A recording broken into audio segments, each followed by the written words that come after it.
Hey guys, my name is Albert, and today I'm going to talk to you guys about my experience working for a very, very famous Korean actor.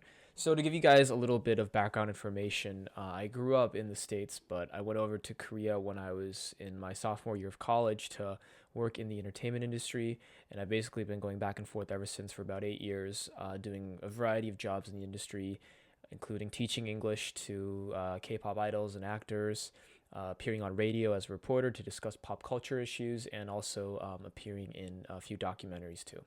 So, the actor that I work with who's very famous, just for privacy's sake and out of respect to him, I'm not going to tell you his name, but I can give you guys, I guess, little tidbits here and there about what it was like working with him. So, this actor is actually quite famous and he's doing very well, I think, both in Korea and abroad, appearing in plenty of Korean dramas, but also appearing in feature length films. And a very recognizable Korean actor, I think, that even international fans would know now. So basically, the way I was introduced to him is that in Korea these days, a lot of celebrities are trying to learn English because Korean culture is so popular, and you have to be able to speak English if you want to work abroad because you're gonna have to do, the press tours. You're gonna have to be interviewed. You're gonna have to interact with your like foreign co-stars, and you're gonna have to be able to speak in English if you want to be in an international production. So the way these celebrities usually meet their teachers in Korea is just through a mutual friend. Somebody introduces someone to them because obviously they can't just post on Twitter or Facebook about, hey, like I need an English teacher for so and so. Then they get flooded with thousands of messages and probably a lot of weird people too.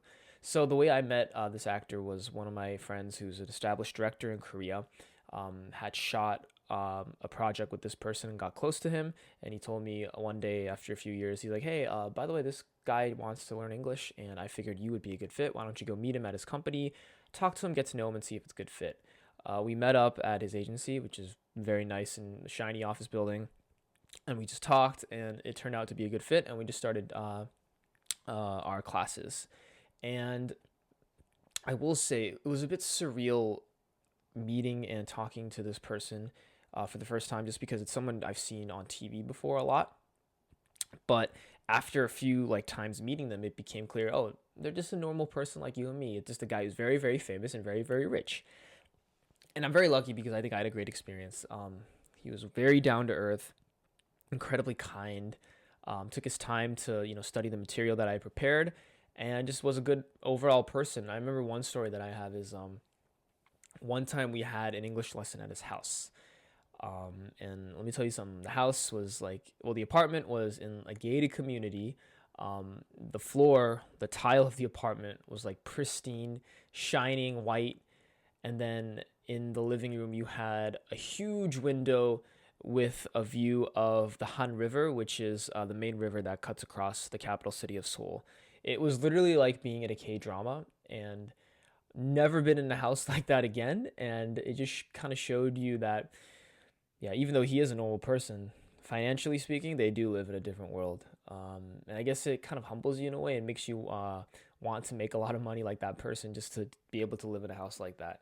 It was quite incredible. And I think the one touching thing was that this actor, even after our lesson, he took the time actually to drive me to the subway because I live kind of far from his neighborhood. And he was like, oh, well, you know what?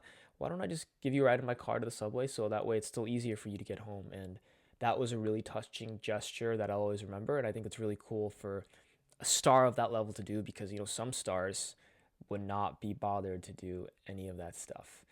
So yeah, if you want to work in K entertainment, a big way is just you have to know somebody. You have to know somebody to introduce you to a big player, and if you make a good impression, that person will also pass on your information to another party.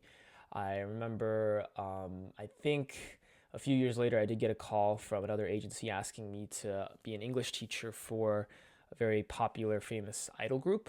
But the reason I declined that offer was because they had asked me to come in at like really random times. They said, you have to be on call 24 hours a day, 5 days a week. And just like, well, I have other jobs to do. I have to make a living. I can't just, place that on my priority list when I don't even know how many times I'll meet. But I kind of understood why they wanted that because it was a very famous group that had a lot of schedules, to be fair.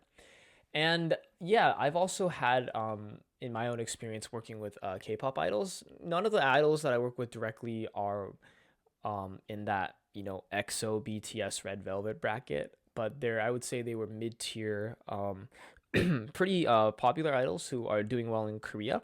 Just obviously not on the level of the top idols. And what I noticed was hanging out with those people and working with those people.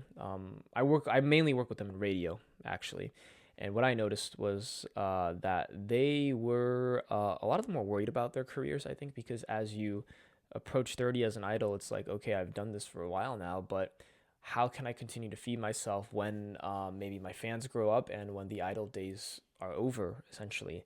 And a few of my friends in that industry had a lot of existential crises, I guess you could say, and some of them ended up just following a completely different path, while others stayed on the path of staying in entertainment. And I think the ones who stayed in the entertainment industry are really brave, because it does take a brave person to keep pursuing this, because it's not a stable career until you really make it.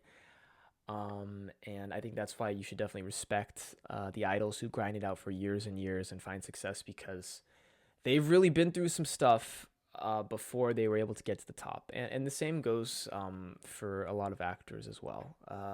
I've been very lucky in my experience to meet very good people, even though they are very famous.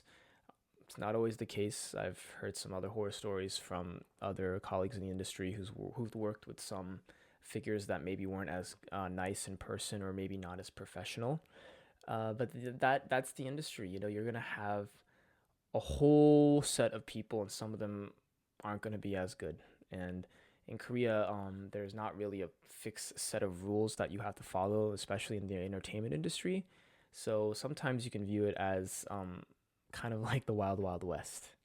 Okay, guys, so that was my story about working for that famous Korean K drama actor. If you liked the video, please don't forget to hit the like and subscribe button, and I'll see you next time. Thanks.